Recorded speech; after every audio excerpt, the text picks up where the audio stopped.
नमस्कार शेतकरी बांधवांनो, मी अनिल साबळे स्वागत करतो आपल्या या चॅनलवरती।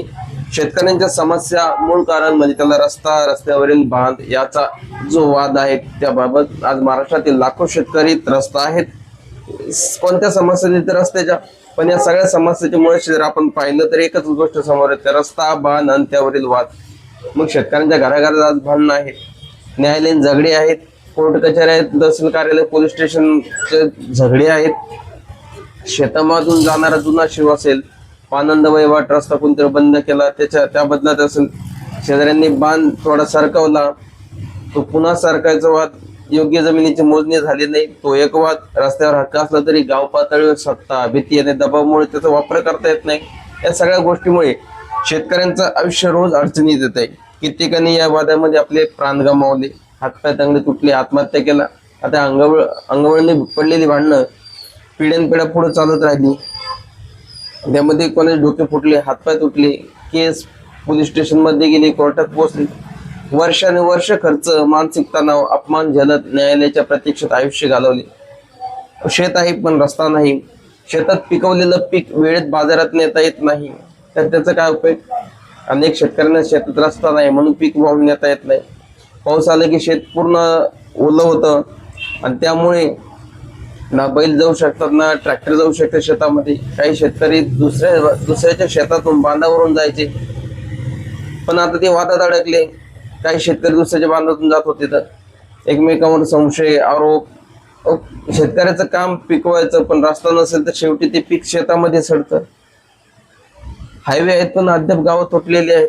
समृद्धी महामार्ग असेल, राष्ट्रीय महामार्ग असेल, हे भारतात वेगाने विकसित होत आहे, पण शेतकऱ्यांसाठी ते उपयोगाचे तेव्हाच ठरतील जेव्हा त्याला जोडणारे गाव रस्ते, पानंद रस्ते आणि शेत रस्ते सक्षम होतील। एका ट्रकने शेतातील पीक थेट दिल्लीच्या बाजारात नेता यावं हे फक्त स्वप्न न राहता वास्तव्य व्हायला हवं। यासाठी गाव ते हायवे, रोडवर जोडणारे पक्के रस्ते हवेत। आता महाराष्ट्रात सर्वांगीण मोजणी काळाची गरज झालेली आहे। आपण रस्ता मोजणीबाबत सरकारच्या निर्णयापर्यंत पोहोचलो, आता वेळ आहे राज्यव्यापी व सर्व जमिनीची अचूक सुस्पष्ट मोजणी करण्याची। प्रत्येक शेत जमिनीला डिजिटल नंबर द्यावा। आता ॲग्रीस्टॅगच्या माध्यमातून तो देखील काम पूर्णत्वास आलेला आहे।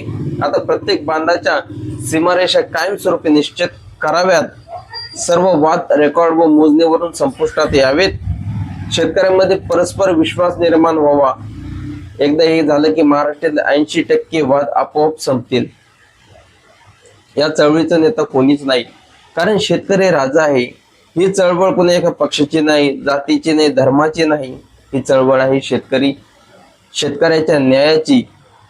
शिवपानंद शेत रस्ता विकास मंत्रालय ही यासाठी गरज बनली आहे, कारण शेत रस्त्यांना स्वतंत्र धोरण हवे, देखभाल, नकाशे, निधी व्यवस्थापन यासाठी स्वतंत्र यंत्रणा हवी।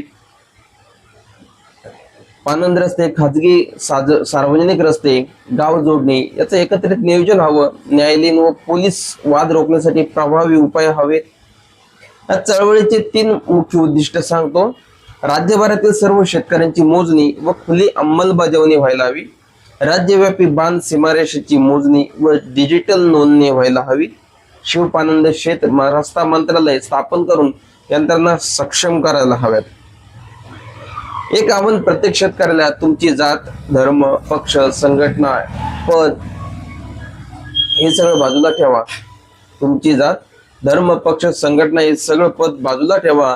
हा प्रश्न तुमच्या शेतकऱ्याच्या जगण्याचा आहे। हा प्रश्न पिढ्यानपिढ्या चाललेल्या अन्यायाचा आहे। हा अन्याय संपवायचा आहे। आज न बोलता न थांबता फक्त एकच आवाज उठवा, शिवपानंद शेत रस्ता मंत्रालय हवंय। धन्यवाद।